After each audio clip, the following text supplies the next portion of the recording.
अस्सलाम वालेकुम। हम आज के वीडियो में डिस्कस करने जा रहे हैं कि रियल एस्टेट इन्वेस्टमेंट के अंदर क्लाइंट या इन्वेस्टर्स ऐसी कौन सी गलतियां करता है जिसकी वजह से उसको ज़्यादा से ज़्यादा नुकसान होता है। हम एक स्पेसिफिक टाइप ऑफ मिस्टेक को आज डिस्कस करेंगे जिसको लॉस अवर्जन बायस कहते हैं। इसका ताल्लुक जो है वो इंसान के माइंडसेट के साथ है और इस बायस की वजह से या इस गलती की वजह से हमें जो है वो कैसे ज़्यादा नुकसान होता है, आज उसको हम डिस्कस करेंगे। सबसे पहली चीज़, लॉस अवर्जन बायस है क्या?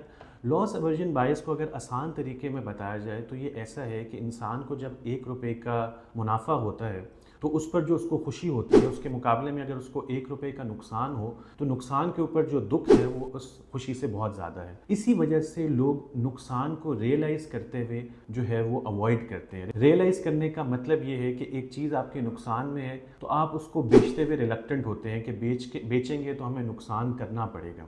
पाकिस्तान की मार्केट में ये प्रैक्टिस बहुत ज़्यादा कॉमन है। मैं इसकी मिसाल आपको दे सकता हूँ कि हमारे ऐसे बहुत से क्लाइंट्स, बहुत से इन्वेस्टर्स, जब उन्होंने देखा कि रियल एस्टेट की मार्केट आज से 1.5-2 साल पहले नीचे जा रही है तो उनको मालूम भी है और वो ये बात कहते भी थे कि यार प्राइसेस आज जो हैं वो और नीचे जाएंगी, फिर 2 महीने बाद और नीचे जाएंगी, लेकिन उसके बावजूद भी जो प्रोडक्ट उनके पास होता था वो उसको बेचने पर राज़ी नहीं होते थे क्योंकि उस पर उनको उस वक्त 20-30% का लॉस था। फिर वो लॉस बढ़ते बढ़ते 50% हो गया और अब कुछ इन्वेस्टमेंट्स ऐसी भी हैं जहाँ पर 70-80% का लॉस हो रहा है, specially in case of files. तो ये क्यों हुआ? ये लॉस अवर्जन बायस की वजह से हुआ कि ऑल्दो आपकी सोच तो यही थी कि चीज़ें मज़ीद बुरी होंगी, इकॉनमी नीचे जाएगी, रेट्स नीचे जाएंगे, लेकिन उसके बावजूद आप लॉस करने के लिए तैयार नहीं थे, जिसकी वजह से आपकी लॉस की परसेंटेज बढ़ गई। इस अवर्जन बायस से बचना कैसे है? उसके लिए सबसे पहला पॉइंट तो ये है कि you should have a trusted real estate consultant जो कि आपको अच्छा मशवरा दे और उस मशवरे के ऊपर आप एक्ट भी करें,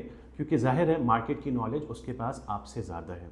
और एक दूसरी सिंपल सी चीज़ ये है कि जब भी कोई प्रोडक्ट आपके पास है उस पर आप नुकसान कर रहे हैं और आपको ये भी लगता है कि आगे हालात बेहतर नहीं होंगे, तो अपने से एक सवाल करें कि क्या आज के हालात में उस प्रोडक्ट के ख़रीदार आप हैं? अगर आप उसके ख़रीदार नहीं हैं तो इसका मतलब है कि फ्यूचर में आपकी यही एक्सपेक्टेशन है कि वो प्रोडक्ट मज़ीद नीचे जाएगा, तो उस प्रोडक्ट को सेल करके लॉस कर लें और उस पैसे को किसी और इन्वेस्टमेंट में शिफ्ट कर लें, चाहे वो रियल एस्टेट हो, चाहे वो कोई और सेगमेंट हो। तो लॉस अवर्जन बायस को जो है वो अवॉइड करें ताकि आप मज़ीद नुकसानात से बचें। इंशाल्लाह इन फ्यूचर वीडियोस हम मज़ीद और गलतियों के बारे में बात करें जो कि इन्वेस्टर या क्लाइंट इन्वेस्टमेंट रिलेटेड करता है। अगर आपको हमारी ये वीडियो पसंद आई है तो like and subscribe our channel.